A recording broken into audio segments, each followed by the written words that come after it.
Welcome to Monk's Temple. Settle in. Let the world outside soften for a while. Feel the gentle weight of your own presence, right here, right now. There is no need to perform, no need to explain. Just breathe. In the quiet spaces between breaths, something precious can arise, if we let it be still, if we give it room without words. I want to share a story with you, something I witnessed many springs ago. In the monastery garden, there was an old plum tree. One particular year, it blossomed with an almost impossible abundance. The flowers were a delicate shade of pale pink, and their fragrance was so subtle you had to be perfectly still to catch it. An elderly monk spent his mornings simply sitting beneath it. He never pointed it out. He never called anyone over to admire it. He just sat in its presence, his face reflecting a deep, wordless contentment. One afternoon, a visitor, bursting with enthusiasm, rushed into the garden. "What magnificent blossoms!" he exclaimed to the monk. "You must be so happy. Such beauty." The monk smiled gently and said, "The tree is not happy. It is simply blooming. And I am not happy because of it. I am simply here, where blooming is happening." The visitor was confused. He expected shared excitement, a mutual celebration of the beauty. But the monk was pointing to something else entirely. An experience that existed before and beyond the label of happiness, an experience that needed no collaborative commentary to be complete. This is where our quiet exploration begins. In the gentle, profound wisdom of Buddhism, there is a recognition that our most authentic states of being are often the most vulnerable to language. The moment we name our peace, we separate from it. The moment we share our joy, we risk outsourcing its custody. The Buddha's path is not one of suppression, but of sacred protection. It guides us to cultivate a happiness that is rooted in the soil of our own awareness, not in the ever-changing climate of others' perceptions. It teaches us that true fulfillment is an inside job, and speaking of it can sometimes be the first step in giving that job away. If this notion of cultivating a quiet, self-sufficient peace resonates with you, I invite you to subscribe to Monk's Temple. Think of it as turning a key in a quiet room within yourself, a room where these teachings can echo and deepen without the static of the world. Your subscription is a silent nod, an agreement to protect the sanctity of your own inner journey. Now, let's begin. Let's talk about the mind's fertile soil. Every thought, every word, is a seed. This is not merely poetry, it is a core principle of karmic law in Buddhism. When we experience a moment of pure joy, a sudden feeling of connection during a walk, a surge of creativity while painting, a wave of gratitude for a loved one's smile, that experience is a living, breathing event in our consciousness. But when we immediately turn to someone and say, "This is making me so happy," we do something profound. We take that living event and we plant the seed of its story in the garden of our mind. And we also invite the other person to toss in their own seeds. Seeds of their opinion, their comparison, their judgment, or even their well-meaning advice. Suddenly, the pure, simple flower of our experience is sharing soil with foreign roots. It must now compete for nutrients, or worse, become entangled. I learned this not from a scripture, but from a bowl of soup. Early in my time at the monastery, I was assigned to the kitchen. One rainy afternoon, after much trial and error, I finally perfected a simple ginger and lentil soup. The balance of spice, the depth of flavor, it felt like a small, personal victory. The joy was in the tasting, the creating. Then the head cook came in. I eagerly offered him a spoonful, saying, "I think I finally got it right." He tasted it, nodded thoughtfully, and said, "Good. It needs more black pepper, though. And next time, toast the cumin seeds first." His feedback was technically correct and kindly meant. But something shifted in me. My private victory, my silent aha moment, was instantly framed as a draft, a version 1. The next time I made the soup, I wasn't just making soup. I was making the soup that needed more black pepper and toasted cumin. My focus was no longer on the direct experience of flavor and craft, it was on living up to an external note. The joy had become a project with specifications. The Buddha taught about the second arrow. The first arrow is the event itself, the making of the soup. The second arrow is our mental reaction to it. The story we build, the expectations we attach. By immediately speaking my joy, I had voluntarily shot the second arrow into my own experience. This is the subtle mechanics of attachment. We believe sharing doubles our joy, but often, it merely divides it. It creates a committee in our mind where once there was a solitary, contented observer. The committee members, the memory of the other person's face, the echo of their words, now have a vote. Your inner peace should not be a democracy. It is the silent, sovereign rule of direct awareness. Consider the silence of deep snow. Imagine you are the first person to walk through a forest after a heavy snowfall. The world is muffled, pristine, every branch outlined in white. The silence is so absolute it feels like a presence. There is a profound joy in that untouched quiet. Now, imagine your first impulse is to call a friend over. You have to see this. It's incredible. They arrive, and they are amazed too. But the silence is now broken by your voices, by the crunch of two sets of footsteps. The quality of the experience has irrevocably changed. It is now a shared social event, with all the lovely camaraderie that entails, but the specific, solitary magic of the untouched silence is gone. It was a joy dependent on a condition, solitude, that your sharing dissolved. Buddhism asks us to recognize these conditions.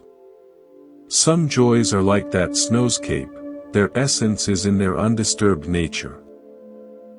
To speak of them is to disturb them. I recall a woman who came to the temple years ago, a weaver. She worked on a massive loom, creating intricate tapestries.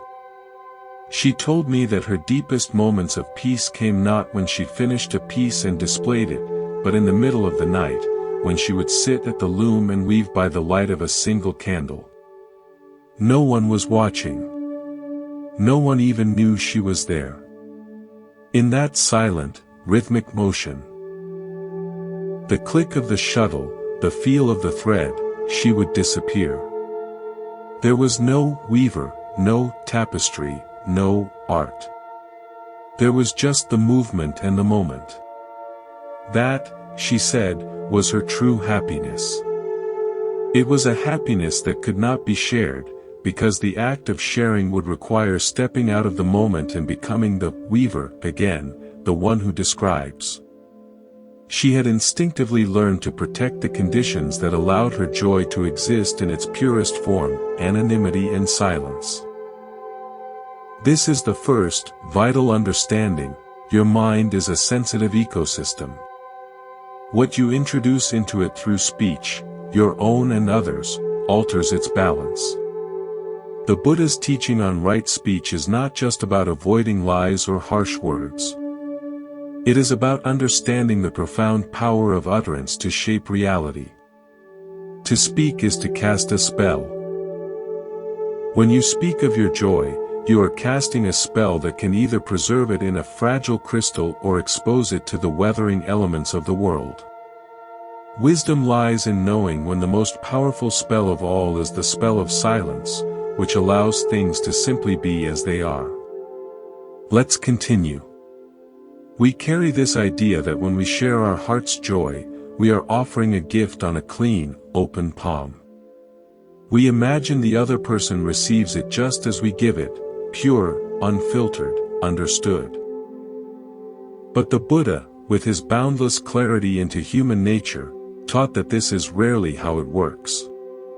Most people do not possess a clean, open palm. They hold a mirror, yes, but it is a mirror that has been fogged by their own breath, etched by their own history, tilted by their own desires. What they reflect back to you is never just your joy. It is your joy, refracted through the prism of their entire life. I remember a man, a carpenter, who found a sublime peace in the methodical, quiet work of restoring old wooden boats. The smell of cedar and linseed oil, the patient scraping away of decay to reveal solid grain beneath, this was his meditation. It filled him with a calm so deep it felt oceanic. One day, an old school friend, a high-powered real estate developer, visited his workshop. Beaming, the carpenter showed him a recently finished skiff, talking about the silence of the work, the connection to the material. The developer walked around it, knocked on the hull, and said, "Terrific workmanship. You could get 25 grand for this easy. Have you thought about scaling up? Hiring a team?" The carpenter's calm sea suddenly churned. He hadn't been talking about a product or a business plan, he had been whispering the language of his soul. But his friend's mirror was polished only for appraising value and potential growth. The reflection he gave back was one of market price and expansion, which completely missed, and in missing, subtly dismissed, the carpenter's actual experience. The joy didn't vanish, but it now had a strange, hollow echo. This is not malice.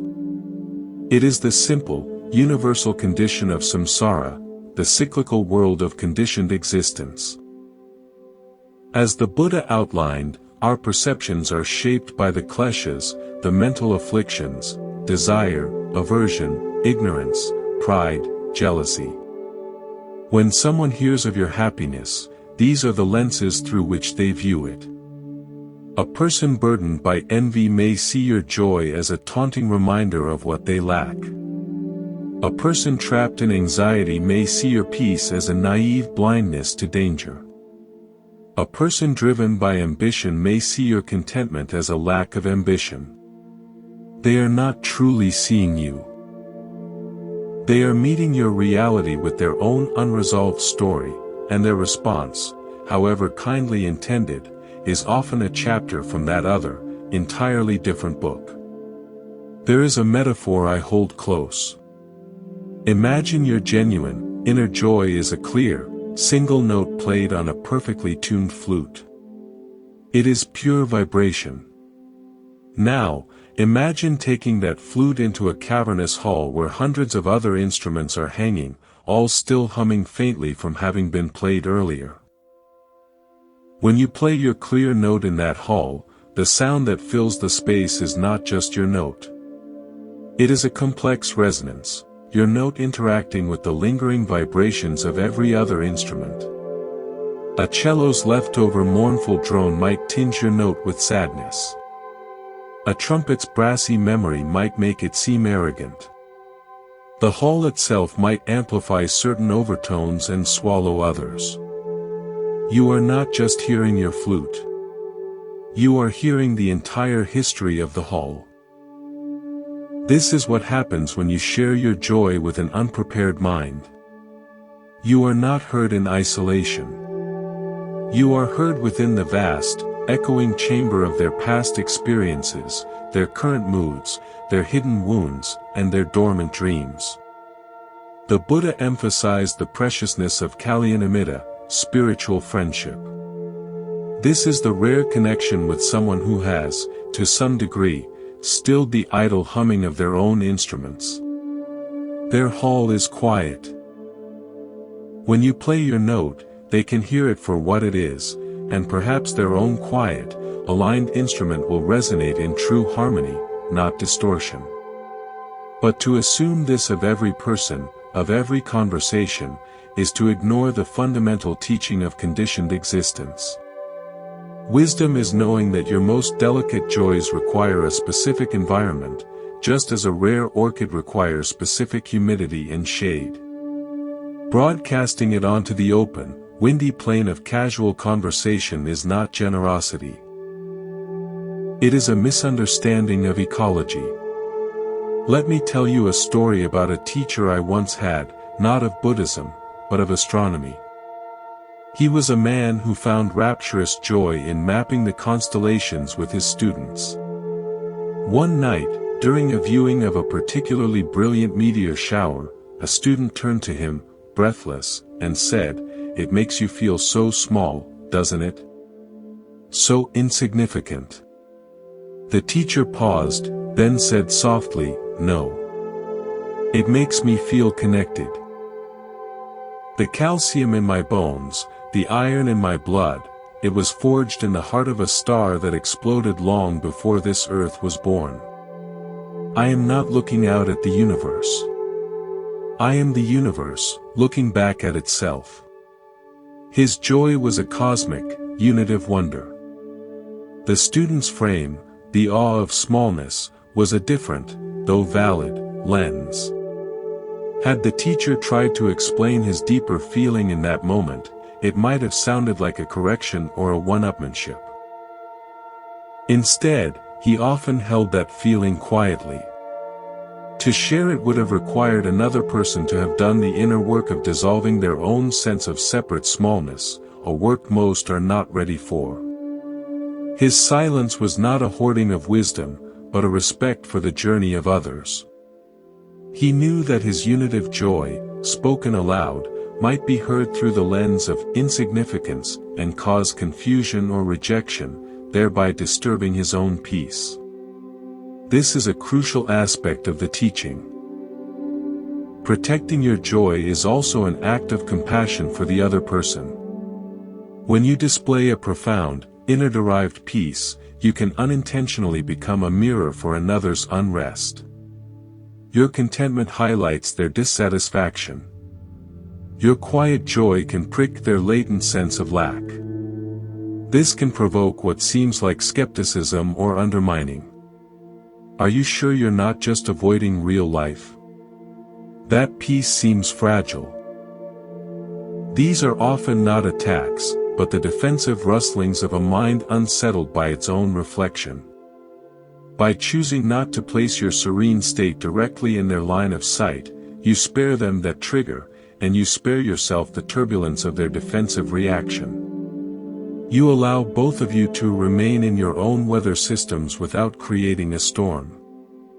Think of it as two different bodies of water. Your joy is a deep, placid mountain lake. Another's mind is a rushing, churning river. If you pour the essence of your lake into that river, proclaiming its depth and stillness, the river cannot absorb it. The river's nature is to rush. The lake's qualities will be lost, swallowed by the current, and the river's current may even send back choppy waves into the lake's once calm inlet. It is not the river's fault, it is a river. And it is not wisdom to expect the river to become a lake to receive your gift. True wisdom is knowing the nature of both waters and choosing not to cause a flood where a simple, separate existence would suffice. This is the compassionate realism at the heart of this Buddhist principle. It asks us to see others not as idealized blank slates, but as complex, conditioned beings, doing their best within their own karmic currents. To share your most vulnerable, inner sunshine with someone who lives in an internal monsoon is not an act of sharing. It is an act of misplacement. The sun will be obscured, and you will be left standing in the rain, wondering why your light wasn't appreciated. The path of wisdom is to let your sun shine within your own sky, and to allow others the dignity of their own weather, meeting them not with announcements of your clarity, but with the steady, quiet warmth of presence that doesn't need to explain its source. There is a hidden, quiet cost to the habit of speaking our joys, one that steals from the present moment and mortgages our peace to the future. When we give voice to an experience, "This is so beautiful, I am so happy right now," we perform a subtle but profound alchemy. We transmute a living, breathing now into a story, a memory, a thing that can be recounted. And the mind, once it possesses a compelling story, begins to prefer the polished tale to the messy, unpredictable, and infinitely richer reality of the direct experience. We start to live in the commentary track instead of the film. I witnessed this in myself during a simple walk last autumn. The path was carpeted in golden leaves, and the light fell through the bare branches in long, dramatic shafts. A profound stillness settled over me, a sense of being perfectly placed in the world. It was whole, complete. Then, almost instantly, my mind crafted the sentence, "I wish I could capture this light to remember later." And with that thought, I was gone. I was no longer immersed in the light, I was a photographer separated from his subject, a future narrator looking back. The present moment, which had been all-encompassing, now had a frame around it, and I was on the outside of the frame, holding a camera. The Buddha's core teaching of mindfulness, sati, is the direct antidote to this exile. Mindfulness is the gentle but firm instruction to stay in the frame, to feel the sensations without the label, to see the light without the thought of capturing it. It is drinking the water, not designing the label for the bottle. Every time we think, "I have to post about this," or "I can't wait to tell them," we are performing a small act of abandonment. We are telegraphing that the experience is insufficient on its own, that it requires the reinforcement of an external audience to be fully real, fully valid. We create a gap between ourselves and the raw truth of our lives, and in that gap crawls the anxiety of performance. Our joy becomes a show we are rehearsing for others, rather than a life we are fully living for ourselves. Consider the act of listening to a piece of music that breaks your heart open. In the pure experience, there is no you listening to music. There is just vibration, emotion, resonance, a seamless flow. Now, imagine pausing it halfway through to text a friend, "You have to hear this song. It's destroying me." The spell is shattered. You have re-entered the world of subject and object, of communicator and audience. You are now managing the experience for future discussion, judging its shareability, anticipating their reaction. The song continues, but you are only half listening, the other half of you is already in the future conversation. This is what the Buddha might have called a form of tanha, craving, not just for sense pleasure, but for the pleasure of being seen as having the pleasure. It's a meta-craving that layers suffering on top of joy. The Buddhist concept of papanka, or mental proliferation, explains this cascade. A simple sensation arises, the cool breeze. Then perception labels it, pleasant. Then the mind elaborates, this pleasant breeze is my pleasant experience on my perfect walk. Then it compares, my walk is better than being stuck in an office. Then it craves, I need to remember this, I need this feeling to last. This entire chain of suffering, from a simple breeze to a web of identity, comparison, and anxiety, can be triggered by the innocent intention to speak. Silence, in this context, is not a lack. It is a container. It allows the breeze to just be the breeze, felt fully on the skin, without spawning a mental empire of story. I am reminded of a story from a calligrapher I met in Kyoto. He practiced a single character, kokoro, heart/mind, for 10 years. He told me that his master's first lesson was not about brush technique, but about secrecy. For the first year, he said, you will not show your kokoro to anyone. Not to me, not to your family, no one. You will burn each day's practice in the hearth at night. The student was baffled. How would he improve without feedback? The master said, if you know it will be seen, you will practice for the eye of the beholder. You will try to make it look good. You must practice only for the motion of the brush, the flow of the ink, the feeling in your arm. You must practice for the doing, not for the done. Only when the doing is pure, uncorrupted by any imagined audience, will the true character emerge, not on paper, but in you. The calligrapher said those first, secret years were the most frustrating and ultimately the most transformative. With no one to perform for, his ego had nowhere to stand. All that was left was the relentless, intimate conversation between his intention, the brush, and the blank page. The joy was in that secret conversation. Had he been showing his work daily, seeking praise or correction, his focus would have been split, his mind clouded with expectation. His private, wordless discipline protected the conditions for a deeper artistry, and a deeper peace, to take root. This is the profound teaching. Some of our most important growth, our most genuine joys, must happen in the dark, like seeds in soil. Exposure to the light of social scrutiny too soon can stunt them, forcing them to grow toward the external light of approval rather than following their own, inner direction. The Buddha's path is one of cultivating the inner ground. We water it with mindful attention, we read it by releasing distracting thoughts, and we protect it from harsh elements, including the sometimes harsh element of others' well-meaning but conditioning opinions. We learn to trust the silent, invisible process of growth that happens when we are not constantly digging up the seed to check on it, or to show it off. It is a shift from being a broadcaster to being a cultivator.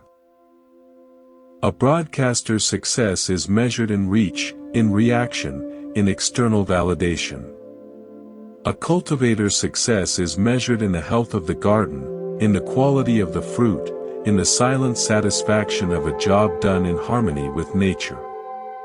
The cultivator's joy is in the feel of the soil, the observation of growth, the patience of the seasons. It is a quiet, cumulative joy that doesn't need a billboard. It is enough to know, in the privacy of one's own heart, that the garden is thriving. That knowing is a silent, unshakable peace. We come now to a subtle and powerful understanding. The sense of self, what we might call the ego, is a shapeshifter of remarkable skill. It does not reside only in our arrogance or anger. It is a master of camouflage, and it often finds its most secure hiding place not in our faults, but in our virtues, in our spirituality, our kindness, and most insidiously, in our happiness. The act of sharing joy can often be the very ceremony where the ego slips in, takes a seat, and turns a free-flowing state into a trophy for its cabinet. I saw this play out with a friend who became a dedicated runner. She started running to clear her mind, to feel the strength of her body, to greet the dawn. It brought her a vibrant, clean joy. It was genuine. Then, she began to identify as a runner. She posted her routes and times. She spoke of it as her therapy, her identity. The simple, private act of running became a cornerstone of her social persona. And with that identity came a host of new companions: fear of injury, which would dismantle the identity, comparison with other runners, anxiety about missing a day. The free joy of movement had become entangled with the maintenance of a self-image. The I had attached itself to the activity, and the activity was no longer free. The Buddha's teaching of anatta, or non-self, directly addresses this trap. He taught that what we call the self is a dynamic, flowing process, a constellation of ever-changing physical and mental phenomena. To grasp one pleasant feeling, this running high, this creative bliss, this meditative calm, and declare, "This is me. This is mine," is to freeze the river at one delightful ripple and mistake it for the whole river. It is a fundamental error in perception, and this error, according to the Buddha, is the very engine of suffering. When your happiness becomes your identity, its inevitable, natural fading feels like a personal death. You aren't just losing a feeling, you are losing a piece of who you thought you were. Let me share a parable about a gardener who loved roses. He cultivated a single, breathtaking hybrid rose in his private greenhouse. Its color was unique, its scent unparalleled. He tended it in silence, and his joy was in the tending. Then, he won a prize for it. He was celebrated as the Rose Master. Newspapers wrote about him. People came to see the rose. Slowly, his private greenhouse became a public gallery. His focus shifted from the needs of the plant to the expectations of the visitors. He feared a pest infestation that would ruin his reputation. He worried the next bloom wouldn't be as perfect. The rose was the same, but the gardener's experience had transformed from a quiet communion into a high-stakes performance. The joy, which was in the intimate process of care, had become fossilized into the stressful position of being the caretaker of a famous thing.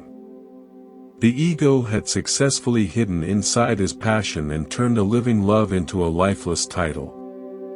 This is the danger of narration. When we repeatedly tell people, "This is what makes me happy," we are not just sharing. We are building a case. We are drafting a public document titled, "The Sources of My Happiness." And once it's public, we feel bound to it. We must provide evidence that we are still the person described in the document. If our inner landscape changes, if the rose wilts, if we can no longer run, if the meditation feels dry, we face an internal crisis of authenticity. We feel like frauds, not because we are, but because we confused a fluid inner state with a fixed social identity. The Buddha's emphasis on upekkha, equanimity, is the liberating alternative. Equanimity is a balanced, graceful openness to all experiences. A mind grounded in equanimity can host happiness without needing to become a happy person. It can host sorrow without becoming a sorrowful person. It remains the vast, clear sky, allowing all weather to pass through without claiming any of it as its permanent identity. I recall a teacher of mine who was a master of traditional wood joinery. He could make two pieces of wood lock together without a single nail, a union so strong and seamless it seemed magical. For decades, he worked in obscurity, restoring temples. His joy was in the puzzle, the perfect shaving, the silent click of a joint settling into place. He never sought fame. In his old age, a documentary crew found him. They filmed his hands, his tools, his serene focus. When the film aired, he was hailed as a national treasure, living legend. Overnight, he became an icon. People now came not for restoration, but to meet the legend. He told me later, with a wistful smile, "Before, I was a man who loved joining wood. Now, I am the joiner." The first was an activity. The second is a statue. It is harder to move when you are made of bronze. His joy, which was in the verb of joining, had been captured and turned into the noun of the joiner. The ego, in the form of public identity, had solidified around him. This is why the Buddhist path encourages a kind of holy anonymity, a secrecy of the heart. It's not about being unknown to the world, but about refusing to let the world define your inner states. It is about enjoying the music without needing to be known as a music lover, appreciating the sunset without needing to be seen as the appreciator. When you dissociate your joy from your social self-portrait, you free it. It can come and go, wax and wane, as nature intends, without causing seismic shifts in your sense of who you are. You are not the weather of your happiness, you are the space in which it appears. And space cannot be damaged by a passing storm or adorned by a passing rainbow. It simply is. This understanding brings a profound relief. You are released from the exhausting project of curating a happy self for public consumption. You can simply be, experiencing the full spectrum of life without the added layer of identity management. Your joy becomes purer because it is not being used as fuel for your self-story. It is just joy, experienced for its own sake, in the silent, sacred theater of your own awareness. And in that silence, it can resonate more deeply than any echo of social validation ever could. We often mistake the act of protecting our joy as a gesture of fear. We imagine that to hold something close, to not proclaim it from the rooftops, must stem from a place of lack, fear of it being stolen, mocked, or diminished. But the Buddha's wisdom invites us to flip this understanding completely. The conscious, discerning choice of silence is not the reaction of a cowering heart. It is the proactive gesture of a heart that understands the laws of inner nature. It is not fear building a wall to hide behind. It is wisdom cultivating a greenhouse to nurture within. This is a silence of strength, not of weakness, of abundance, not of scarcity. I think of a nurse I once knew who worked in palliative care. Her role was to be a peaceful, present companion for people in their final transition. She found in this work a meaning so profound it defied language, a sacred, wordless connection in the thin space between worlds. You would never hear her speak of this at a social gathering. If asked about her job, she would say softly, "I provide companionship at the end of life. It's a privilege." And she would leave it there. This was not evasion. It was protection. She understood that to dissect that holy, silent communion into anecdotes or to subject it to casual conversation would be to violate its essence. Her silence was an act of reverence, a fierce, loving protection of something too delicate for the coarse air of ordinary talk. That is not fear. That is the deepest form of respect, a spiritual strength that knows some things are profaned by exposure. The Buddha taught the importance of guarding the sense doors. He didn't advise boarding them up and living in a dungeon. He advised mindful stewardship. Your eyes, your ears, these are gates. What you allow through them shapes the inner kingdom. When you speak of your joy, you open the ear gate and invite speech back in. Not all speech is nourishing. Even curious or congratulatory words can be like a well-meaning but clumsy hand touching a freshly spun spider's web. The structure remains, but the perfect, delicate symmetry is forever disturbed. Wisdom learns to discern which conversations are like a still forest pool and which are like a bustling market square, and chooses where to place its most precious inner waters accordingly. There is also a profound, often overlooked compassion in this protective silence, compassion for others. When you proclaim a happiness tied to a specific condition, your perfect relationship, your financial success, your spiritual attainment, you may be unconsciously casting a stone into the still pond of someone else's mind. The ripples are not yours to control. They might be waves of comparison. Why is my marriage so hard? Currents of envy. It's not fair they have that, or undertows of craving. I need to find what they have. Your personal joy becomes an accidental catalyst for their dukkha, their suffering.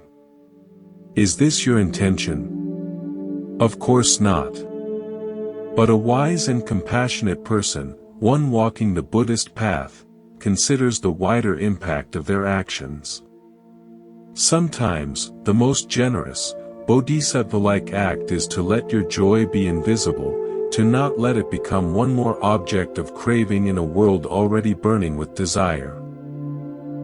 It is to withhold not out of stinginess, but out of a desire to not add fuel to the fires of attachment in others. Let me offer you an extended parable. In a secluded valley, there was a spring whose water had a unique property. It only showed its true, crystalline clarity and sweetest taste when collected in complete silence, under the light of a specific phase of the moon. The villagers who knew of it had a silent pact. They would go alone, with vessels of simple clay. They would not speak of the spring's location or its peculiar nature, even to each other. They knew that if word spread, people would come with metal canteens that would clang, with loud voices, with flashlights, wanting to see the phenomenon for themselves. The spring would still flow, but its magical property, the clarity that depended on silence and specific conditions, would be lost. Their individual access to this rare refreshment depended entirely on their collective commitment to secrecy. This was not a pact of selfish hoarding. It was a pact of ecological wisdom. They understood the conditions required for the spring to be what it was, and they protected those conditions fiercely. Your deepest, most authentic joys are like that spring. Their very essence, their clarity, their sweetness, often depends on the conditions of silence, privacy, and non-exposure. To speak of them is to bring in the clanging metal and the blinding flashlights of external attention, which, however excited or well-meaning, destroys the delicate environment that allowed the joy to exist in its truest form. This protective wisdom is the opposite of isolation. It allows for richer, truer connection.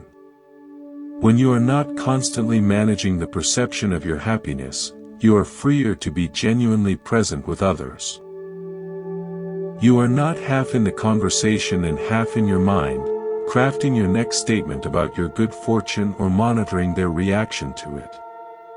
You are simply there, listening, responding from a place of undivided attention. Your peace becomes a quality of your presence, not a topic of your conversation. People may not know why you seem so steady, but they will feel the benefit of your calm. You share the warmth of the sun, not the technical specifications of the nuclear furnace at its core. It is the difference between a lighthouse and a fireworks display. A lighthouse does not make a loud, colorful announcement of itself. It doesn't need to. It simply stands, steady and silent, emitting a reliable beam that cuts through the fog for anyone who needs to see it. Its value is in its constant, quiet presence, not in its ability to excite. A fireworks display is thrilling, dramatic, and demands that everyone look at it. But it is brief, loud, and leaves only smoke and memory in its wake. The Buddha's path guides us to become lighthouses, sources of a steady, inner light that doesn't need to declare itself to be effective, that offers guidance simply by being steadfast and true. Protecting your joy is how you build that lighthouse within, stone by silent stone, ensuring its light is not blown out by every passing wind of opinion or drowned in the noisy surf of social expectation. The Buddha's entire teaching, from its foundation to its pinnacle, points in one unwavering direction, inward. The end of suffering, the taste of true freedom, is not discovered in rearranging the external world to better reflect our desires, nor in gathering a chorus of approval for our inner state. It is found by turning around, by facing the projector of our experience rather than being captivated by the screen. When we cease seeking our joy in the mirror of others' eyes, we finally turn towards the source of the light itself. This inward turn is not a rejection of life, of relationships, or of the beautiful, messy world. It is a reorientation of our fundamental search. It is the profound understanding that while the branches of our life reach out into the world, for work, for love, for service, the roots of our peace must sink deep into the dark, silent, fertile ground of our own awareness. The world is the expression, inner understanding is the source. A tree with deep, strong roots can allow its branches to dance wildly in the storm without fear of being uprooted. When the compulsion to announce your happiness finally falls away, a spaciousness emerges within you that is almost physical in its relief. In that space, joy undergoes a fundamental transformation. It ceases to be like fireworks, a spectacular, centralized explosion of feeling that demands everyone's gaze and then dissolves into darkness, leaving a longing for the next show. It becomes more like sunlight, diffuse, constant, quietly life-giving, and utterly independent. It doesn't require an audience to gasp at its brilliance, it simply is, warming the soil and illuminating the landscape from within. This is the sukha the Buddha pointed to, a happiness that is serene, unworldly, and a foundation for clear seeing, not a product of excitement. I will share with you a turning point from my own journey. For a long time, my practice was intellectual, almost acquisitive. I read sutras, I debated points of philosophy, I eagerly shared my insights with others, hoping for the confirming nod that I was on the right path. The search itself was restless, and the sharing was a subtle bid for validation. Then, circumstances led me into a prolonged period of solitude and mandatory silence. There were no teachers to impress, no peers to debate, no one to tell. At first, the mental habit of crafting commentary screamed in the silence. But slowly, it wore itself out. In the stillness that remained, something else happened. I wasn't practicing Buddhism anymore. I was simply being. And in that bare being, the most ordinary moments, the way steam curled from a teacup, the sound of a single bird at dusk, the ache in my knees from sitting, were not labeled good or bad, spiritual or mundane. They were just phenomena, appearing and disappearing in awareness. And within that simple, unadorned noticing arose a contentment so fundamental it had no opposite. It wasn't happiness opposed to sadness. It was a baseline peace that could hold both. The seeker had dissolved because there was no longer a there to seek, everything was right here, in the intimate immediacy of experience. The path had turned fully inward, and in doing so, it had disappeared, leaving only the walking, which was life itself. This is the ultimate fruit of the teaching. To become so at home in your own experiencing that the need to report on it, to get a second opinion, to have it witnessed and ratified, simply evaporates. Your inner world becomes a complete cosmos, lawful and sufficient unto itself. You become like a well digger who, after years of fetching water from distant, shared wells, finally strikes a deep, cool aquifer beneath his own home. The water is always there, inexhaustible, pure, and free. He no longer needs to queue at the public well, no longer needs to discuss the water's quality with his neighbors, no longer worries about a drought affecting the communal supply. His freedom and his security are now rooted in his own private, invisible source. This inward authority is often mistaken for arrogance. It is not. Arrogance is a brittle shell built to cover a void. It needs to be seen to exist. This inner authority is a quiet confidence that comes from direct knowing. It is unconcerned with being seen. It is the difference between a king who needs his subjects to constantly bow to feel like a king, and a sage living in a forest hut who knows his own nature so completely that the presence or absence of admirers changes nothing. The sage's kingdom is the forest, his sovereignty is over his own mind. The practice, then, becomes one of continual homecoming. Each time you feel the itch to share a joy, you can pause. You can feel the itch as a sensation, a kind of mental tension seeking release. Instead of scratching it with speech, you can simply breathe into it. You can ask, gently, who wants to share this? What is lacking in this experience that words could fix? You bring the focus back from the imagined audience to the actual, felt reality in your body and mind. You drink the water yourself, fully, before thinking of offering a description of its taste to someone else. Over time, this pause becomes a spacious place of choice, not compulsion.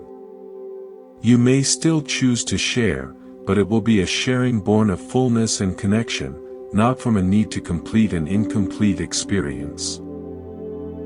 In this inward abiding, joy sheds its drama and puts on the garments of peace. It becomes less of an event and more of an atmosphere. It is the clean, clear light in which all the events of your life play out.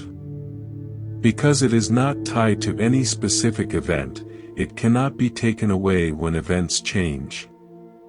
A loved one leaves, a project fails, the body ages, these are changes on the screen.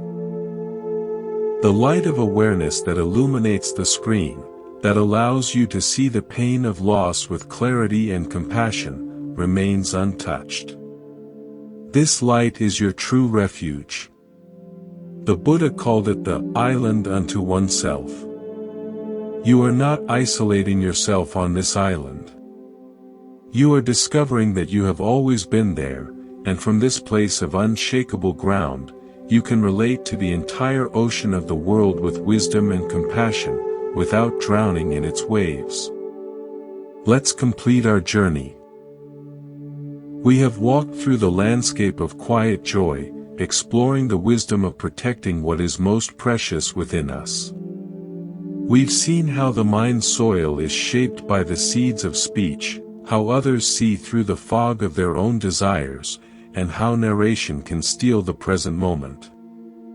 We've observed the ego's clever hiding place within our sharing, recognized the strength in protective silence, and felt the profound reorientation of the inward path. Now, we arrive at the integration. The living of this understanding. This is not about becoming a silent, secretive person, a vault of unexpressed feeling. It is about cultivating a new relationship with your own experience, one of intimacy and trust rather than instant broadcast. It is about developing a discerning heart that knows, moment by moment, what serves your inner peace and what disturbs it. The Buddha's path is one of profound realism. It does not ask you to pretend the world is other than it is, or that people are other than they are. It simply asks you to see clearly, and to act from that clarity. Think of your inner peace as a delicate flame. Not a weak flame, but a precise one, like the flame of a glass blower or a master jeweler. It requires a certain environment to perform its subtle work. Too much wind, the wind of others' opinions, expectations, or even their enthusiastic encouragement.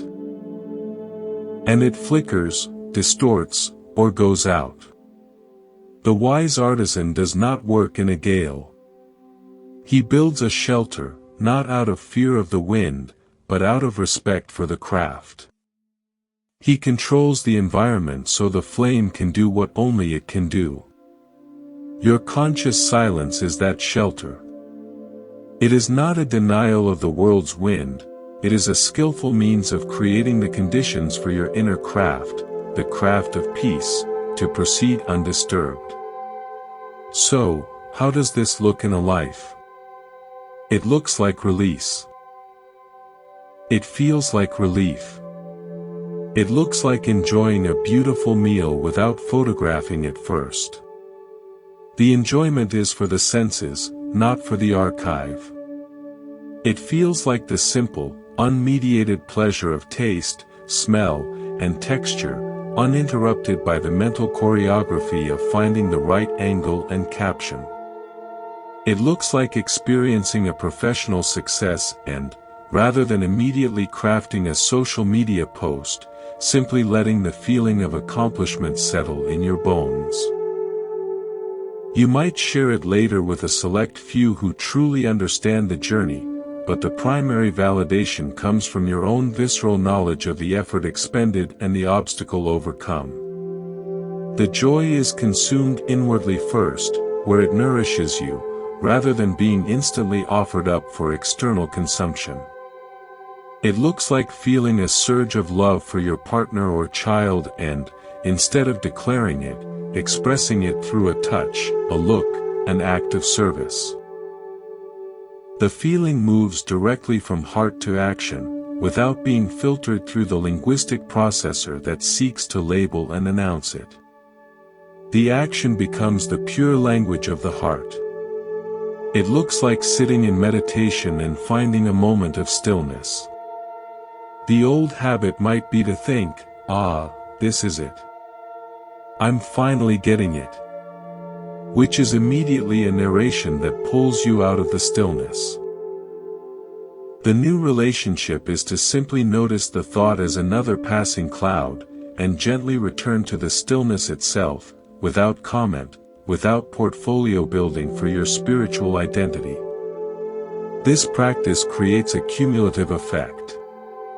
As you protect these small, daily joys from unnecessary exposure, you build up an inner reservoir of quiet confidence.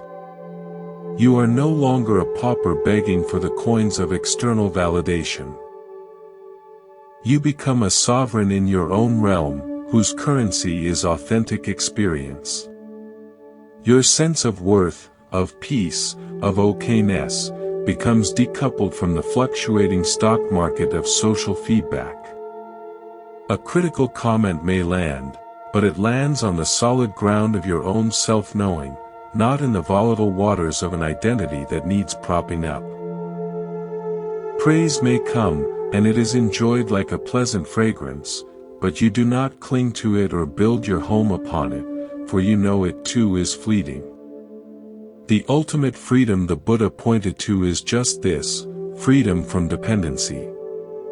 When your happiness is not co-owned by the perceptions of others, it is truly yours. And because it is truly yours, you can also truly share it, not as a defined commodity, my happiness comes from X, but as a quality of being. You share your calm, not your biography of calm. You share your presence, not the rationale for your presence. This is the highest form of generosity, giving from an overflow that does not need to track its donations.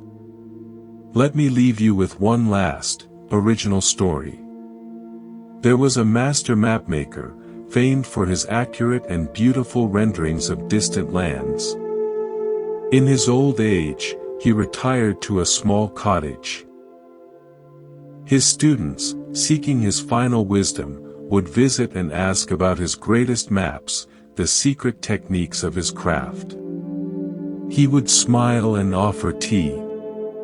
He spoke instead of the feel of different papers, the scent of ink, the quality of light in his studio at different hours.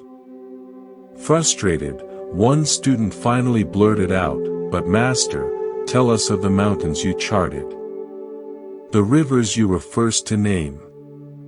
The old mapmaker pointed to the window.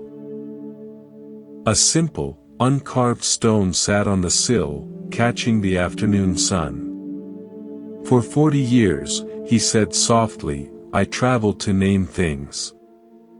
I gave this peak a name, and that valley a name. I made the unknown known. But in all that time, the greatest peace I ever found was not in naming a new river, but in sitting by a familiar one, not as a mapmaker, but as a man. The map is not the land. The name is not the thing." My final discovery was that I had spent my life drawing pictures of the feast, while often forgetting to taste the food. Now, I just taste. He gently touched the sun-warmed stone. "This has no name, I will give it. It is complete without my description. And in its presence, so am I. This is the invitation. To move from being the mapmaker of your happiness, constantly surveying, labeling, and announcing the terrain of your inner world, to being the simple, awestruck inhabitant of it. To let experiences be what they are, in their full, nameless richness. To protect the sanctity of direct perception. Your joy, your peace, your contentment, they do not need a passport stamped by others to be real. They do not need to be presented for inspection. They need only to be attended to, cherished in the quiet heart, and allowed to guide you from within. This is the unshakable stillness. This is the freedom of the well that needs no one to call it deep. It just is.